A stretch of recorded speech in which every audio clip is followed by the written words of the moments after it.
Hey guys, if you enjoyed the videos on this channel, be sure to check out my second channel as well for funny videos and highlights. The link will be in the description. World of Warcraft is a pretty big game nowadays, especially since it gets even larger with every single expansion, adding thousands of NPCs and mobs to the huge database of NPCs that already exist. Although most of these mobs are irrelevant and maybe outdated nowadays, some still harbor precious and rare goodies inside their pockets just waiting for you to kill them and plunder their loot so you can post it on the auction house and make yourself a quick buck. So you can stop scamming and stealing mats from people who come to you for enchanting, or so you can stop shaking your ass on a mailbox in Orgrimmar. Today we count down 5 expensive items that drop from mobs in World of Warcraft. Number 5. Worn Troll Dice. Worn Troll Dice are toys that you can acquire that sell for a hefty sum of gold. Across all servers, these dice have an average buyout price of 30,000 gold, which is surprising considering that these dice were added in Wrath of the Lich King, yet they are still bought out at such a high price. Now, these dice aren't actually obtained by killing mobs. Instead, what you have to have in order to get these to drop is a rogue. Now, why? Because you are going to be pickpocketing these guys. That is the only way that these items drop, through pickpocketing, not by killing. Nowadays, most people have high-level rogues that they can jump on, but if this item really entices you in a way and you really want to try farming for it, just know that the minimum level you need to pickpocket this item is around level 70 to 74, typically the average level of most mobs in Northrend's low to mid-level zones. Now, there are many mobs that drop these dice, some with higher percentages than others. However, the spot in which you want to farm will be completely up to you. Based on the percentages and the locations of the mobs, as well as how many there are, you can determine for yourself which one and which spot you prefer to farm. The mobs with the highest percentages to drop the dice are the Cavaldier Reavers in Hrothgar's Landing, in an island to the northern coast of Icecrown.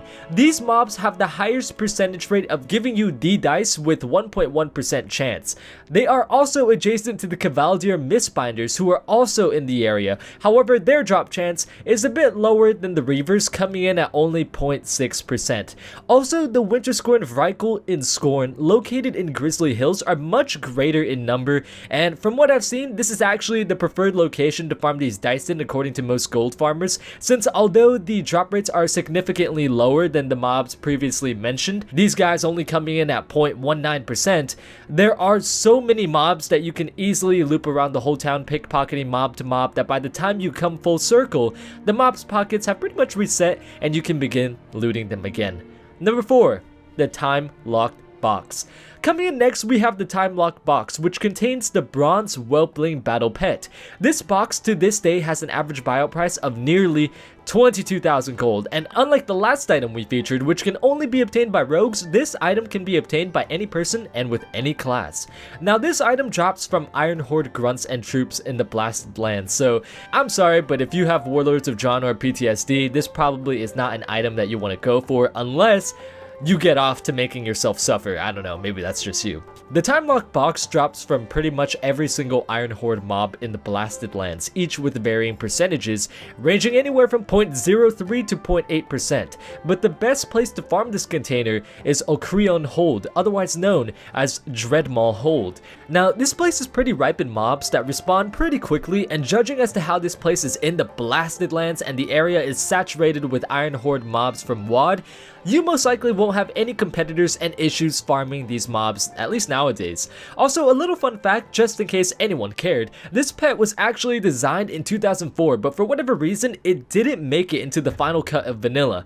However, in 6.0, our tiny bronze friend finally made it into the game, with the same skeletal design that he had back in 04. So, if you don't care about the gold and you already have enough of that, maybe you'll want to farm this guy for some sort of sentimental reason instead.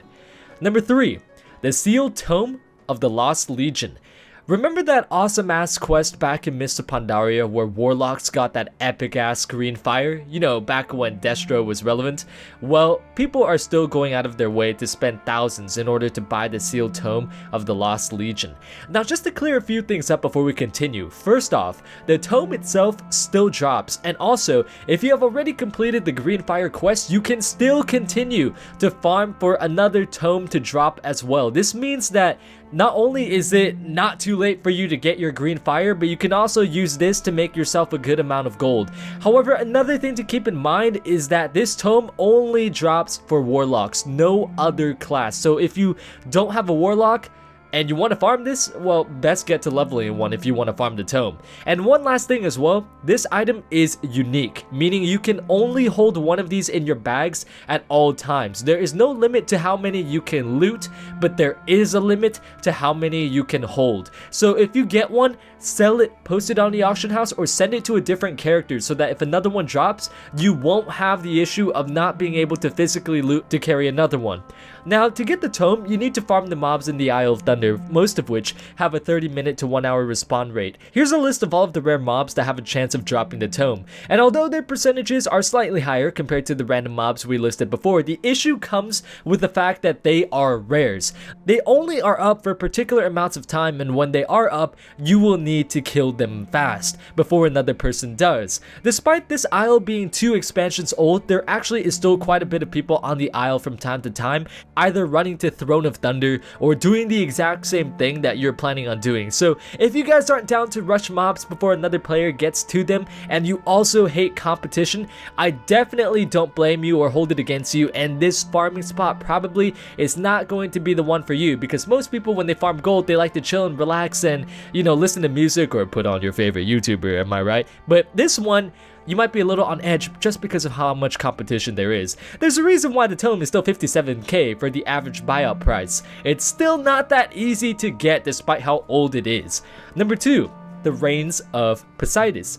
The Reins of Poseidus is a mount many of you most likely have heard before, but still, even though it may be widely known, it still deserves a place on the list.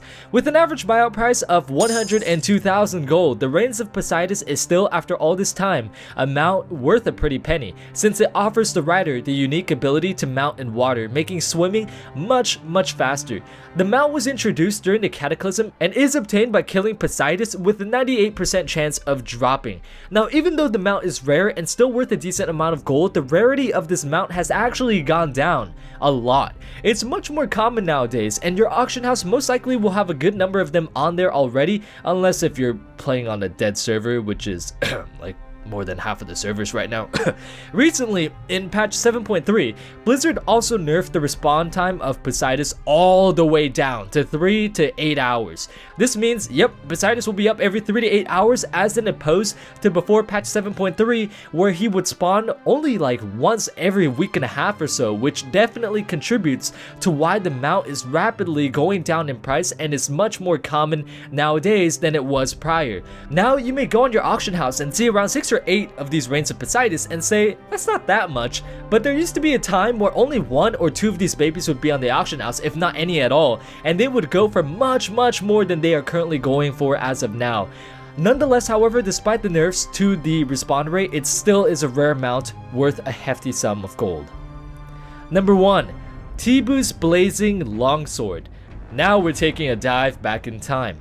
This item was added in patch 1.1 all the way back in vanilla, and according to Wowhead, it can only drop off of 3 mobs: the Blackwing Spellbinder, a trash mob off of Blackwing Lair, and the Molten Destroyer and Ancient Corehound, both mobs from Molten Core.